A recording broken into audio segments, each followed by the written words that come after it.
আচ্ছা, কি কি কি হচ্ছে? জল নেই একদম? আরে হ্যাঁ, তো তোমাদের সাথে কিছু না কিছু শেয়ার করতেই আসি। আজকে দেখ, আমার একটা ফ্রেন্ড আছে, ও আমাকে গিফট করে, আমি তোমাকে দেখিয়েছি তোমাদের। তো ও হঠাৎ ওর সাথে কথা হচ্ছিল, তো আমি বললাম যে तुम तो काफी लकी हो, तुम्हारा तो अच्छे टाइप की शादी हुआ है, बीवी भी इतनी अच्छी है, बच्चे अच्छे स्कूल में पढ़ रहे, तुम मतलब लाइफ तुम्हारी सेट है। तो बोलছে नहीं यार, हमेशा जो दिखता है वैसा है नहीं। तो আমি জিজ্ঞেস করলাম কি হয়েছে, क्या हुआ? তো বলছে আমি সেক্সুয়ালি স্যাটিসফাইড নেই। তো আমি তখন বলছে যে আমিও 33 আর আমার ওয়াইফও 32। হ্যাঁ, আমাদের খুব আর্লি বিয়ে হয়ে গেছিলো, মানে 25 কি 26 বছর বয়সে বিয়ে হয়ে গেছিল। তো যার এখন হচ্ছেটা কি বলছে, no she is not responding to me sexually, মানে she is not that excited while having। तो मैं जितना एक्साइटमेंट शो करता हूँ या फिर मेरा जितना अर्ज रहता है उतना उसमें है नहीं। वो बहुत ज्यादा कूल हो गई है और बहुत सारी बातों में ना ना बोलती है। अब मैं बहुत ज्यादा रोमांटिक हूँ, मुझे अच्छा लगता है कि वो कुछ अलग अलग कपड़े पहने, वो बाहर ना पहने लेकिन एटलीस्ट मुझे दिखाने के लिए पहन ले, लेकिन वो भी नहीं करती। सारा अपना बच्चों का कर लिया, फिर काम वाम कर लिया, फिर उसके बाद मतलब बर्तन धो लिए, बस वो पटक गई, सो गई। ठीक है, तो हमारे बीच में वो रोमांस है ना, उस तरह का कुछ है। मैं नहीं बोलता हूँ कि इट्स ऑलवेज अबाउट सेक्सुअलिटी, लेकिन मैं कहता हूँ कि कभी कभार थोड़ा सा रोमांस करना, मुझे उस रोमांस के लिए भी उसको मतलब जबरदस्ती करनी पड़ती है। लेकिन जब मैं देखता हूँ कि वैसे रिस्पॉन्स नहीं आता तो मैं छोड़ देता हूँ उसको, नहीं छोड़ दो, उसकी हालत पे छोड़ दो। তো সিম্পল একটা কথা, ইটস নট অ্যাবাউট, এখন আমি যে এক্সপ্লেনেশনটা দেবো তো অনেকে বলবে হ্যাঁ তোমাদের তাই জন্য সংসার হয়নি, এই না ওই না, তোমার মায়ের হয়নি। কিন্তু বিষয়টা হলো যে একটা সময় অবধি যখন সব কিছু নতুন নতুন, তখন বডি কি মানে আমার বডিটা সেইভাবে আরেকটা মানুষের টাচ পেতে ইউজ টু না। সো হঠাৎ করে যখন something new is happening to me, আমার ব্রেন ডোপামিন রিলিজ করছে, তো যার কারণে I am getting that sort of excitement. এক্সাইটমেন্টটা ওই হরমোনের জন্যই ক্রিয়েট হচ্ছে, আলাদা করে আমার ফিলিংস দিয়ে ক্রিয়েট হচ্ছে না। It's all scientific, right? তো আমি সেটাই বলছি যে আমি ওটাই এক্সপ্লেন করলাম যে ইটস এভরিথিং ইজ সাইন্টিফিক। যেরকম আমরা এক্সারসাইজ করি, সেম প্রসেসে যদি আমরা এক্সারসাইজ করি, ধরো একটাই মাসেল 50 বার টার্গেট করে যাচ্ছি, একই প্যাটার্নে চলে যাচ্ছি, তো কি হবে আমার বডি না একটা সময় পরে মাসেলটা রেসপন্ড করবে না। মাসেল মেমোরিও হয় ফর এক্সারসাইজ।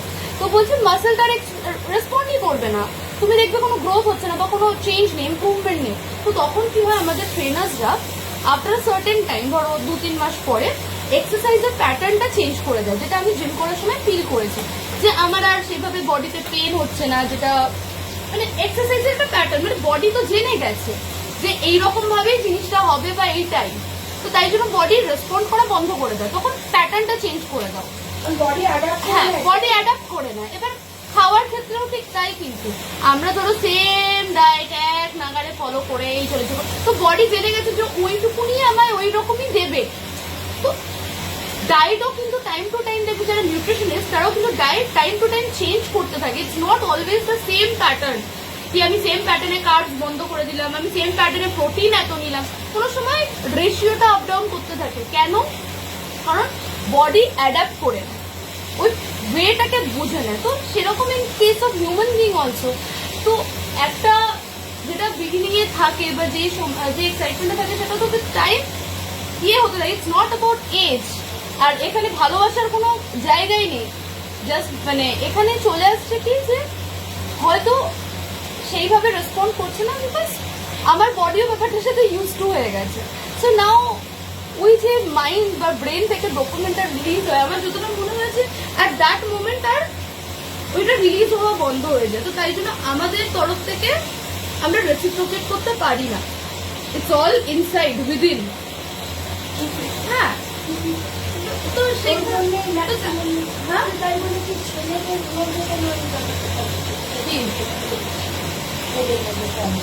এবার এত কিছু তো আমি জানি না। না না, এটা ছেলেদের ক্ষেত্রেও হয়, এটা না যে ছেলেদের ক্ষেত্রে ছেলেরা মানে আর ইউজ টু হয় না, এটা ছেলে মেয়ে দুজনের ক্ষেত্রেই হয়। আমি বলছি উইথ দ্য সেম পারসন, একটা সেম মানুষের প্রতি ভালোবাসাটা আলাদা, কিন্তু আগের মতন রোম্যান্টিসিজম বা আমি তোমার দিকে এরম ভাবে দেখছি, তুমিও আমার দিকে এরম ভাবে দেখছো, এই জিনিসটা আছে না, বা ওই মানে হাক করলে একটা যে মানে অন্যরকম এক্সাইটমেন্ট থাকে বিগিনিং এ, সেটা বিয়ের 5, 7, 8 বছর বাদে সেই জিনিসটা যদি সেম ভাবে কি থাকতে পারে কখনো? Can anything be permanent?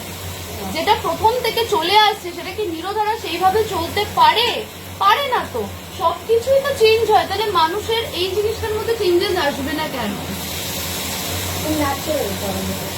হ্যাঁ, এটা ন্যাচারাল, এটা তো ন্যাচারাল প্রসেস। সবকিছুরই তো একটা ইয়ে রয়েছে। সে ফর এক্সাম্পল তুমি একটা গাড়ি কিনছো, সেটা যখন প্রথম কিনছো তোমার যেটা এক্সাইটমেন্টটা থাকবে, তো সেটা যখন একটা টাইম পিরিয়ড চলে যাবে, তোমার ভালোবাসো, গাড়িকে ধুচ্ছো, গাড়িকে পরিষ্কার রাখছো, গাড়িকে যত্ন আপ্তি করছো, কিন্তু প্রথম তাকে নিয়ে বেরোনোর যে এক্সাইটমেন্ট, চলো রোজ বেরোবো, সেটা তো একটা টাইমের পরে কি ও ঠিক আছে, ও তো আছে গ্যারেজে, যখন ইচ্ছা করবে বেরোবো। এই জিনিসটা মানুষ প্রত্যেকটা সবকিছুর ক্ষেত্রেই তাই, সবকিছুর ক্ষেত্রেই তাই।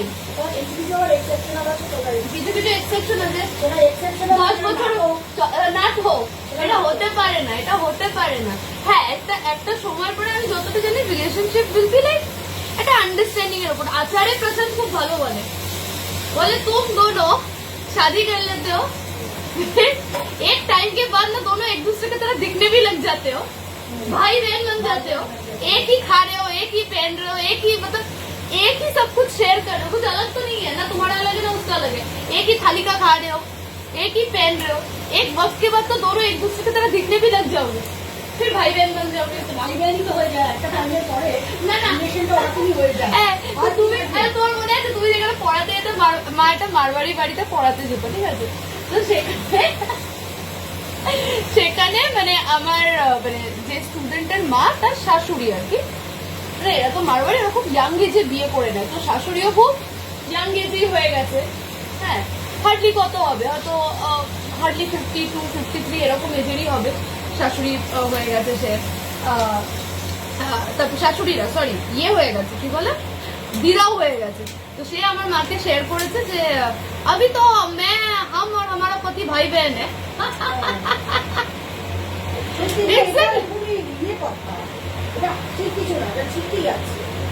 अभी तो हम दोनों भाई बहन है, ঠিকই আছে।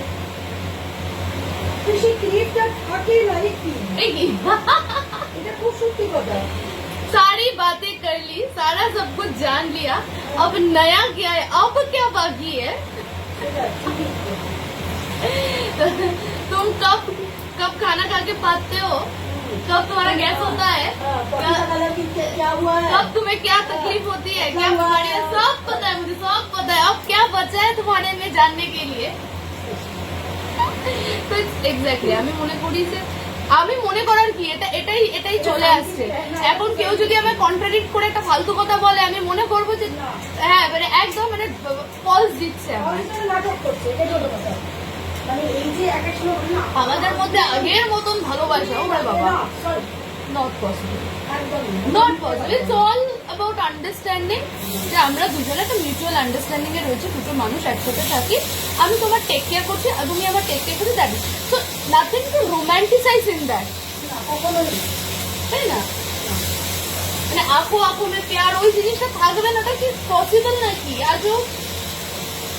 হ্যাঁ, একটু দুজনের সাথে টাইম স্পেন্ড করা, দুজনকে স্পেস দেওয়া, এরপরে তো আর কিছু বেঁচে থাকে না। কন্ট্রাডিক্ট করে লাভ নেই, এমন করে বলছি যেন নিজে কতটা। আমি একটা এক্সাম্পল দিয়ে বলছি, আমি ওকেও আমার জিমের আমার এক্সারসাইজের এক্সাম্পল দিয়ে বললাম যে বডি একটা সময় অবধি রেসপন্ড করে, তারপরে যখন ওর জিনিসটাকে বুঝে যায় যে এটা এরকমই বা এই প্যাটার্ন, তো ও ওটাকে রেসপন্ড করা বন্ধ করে দেয়, ও ওই রকম ভাবেই চলতে থাকে। তো তোমার টিস্যুস, তোমার মাসেলস আর কোনো রকম ভাবে রেসপন্ড করবে না। তো আমার ট্রেনার বলতো বডিকে একটা ঝটকা দাও, একটা হঠাৎ করে একটা ঝটকা দাও। যেই মানুষটা কার্বোহাইড্রেট এতদিন ধরে খাচ্ছে না, আবার অল্প করে সহি ইনটেক করো, ঠিক আছে? এইরকম ভাবে একটা জাস্ট চেঞ্জেস আনো, ডোন্ট কিপ ইট সেম। সেটাই হলো ওই যে বলছে না যে ড্রেস ব্রেক আনবে, ড্রেস তো কিছু সেটি যে সাজনা সাবার না যেগুলো এক্সট্রা আরে সাজনা সাবান্না করবে কি করে? সে সকালবেলা কাজে যায়, মানে সে চাকরিতে যায়, চাকরি করে এসে তার দুটো বাচ্চা আছে, সেই বাচ্চাগুলোর পিছনে পড়াতে হয়। আমি জিজ্ঞেস করলাম কি পড়াতা কনে, তুমি তো কামে হতো ও जो भी करते वही करती, তাহলে বাচ্চাকে পড়াবে, সেই বাড়ির রাত্রিবেলা বর্তন মাজবে, তারপরে কি তার আর ইচ্ছা করবে যে রোম্যান্সও করবে? এটা কি সম্ভব? কোনো মতেই সম্ভব না। আমি তো মেয়েটার হয়ে কথা বলবো, সে তো চাকরি করছে, সে তো এতগুলো কাজ করছে, তারপর আবার এই বয়সে দুটো বাচ্চার মা, তো তারও তো একটা বডির একটা ইয়ে রয়েছে না, নেওয়ার ক্ষমতা আছে না। হ্যাঁ, তো তারপরে তো সে এক্সস্টেড হবে, কারণ সকালবেলা উঠে তাকে কোথায় যেতে হবে? তাকে আবার কাজে যেতে হবে। ইন টার্মস অফ হাজবেন্ডকে দেখো, সে শুধু সকালবেলা উঠে কিন্তু হ্যাঁ সেও বাড়ির কিছু কাজে হেল্প করছে, সেও বর্তন করে সকালবেলা, সেও ব্রেকফাস্ট করতে হেল্প করে, কিন্তু এগুলো করার পরে বাচ্চার আর কোনো রেসপন্সিবিলিটি নেই, তো সেও কাজে চলে যাচ্ছে, একদম রাতে বাড়ি ফিরছে, ব্যাস গল্প, তাই না? এর তো আবার অ্যাডেড কাজ, বাচ্চাদেরকে পড়াশোনা করাও, ওদের খাবার দাবার সবকিছু, চাকর বাকর নেই, তো এইগুলো তোকে করতে হবে। কি করে সেই মাটার আর মানে at the end of the day say rest নেবে না, সকালবেলা আবার বাচ্চাদের টিফিন গুছিয়ে সে স্কুলে যাবে, মানে পড়ায় আর কি, তো তারও তো একটা ইয়ে আছে না, নর্মাল আছে, কি করে পসিবল?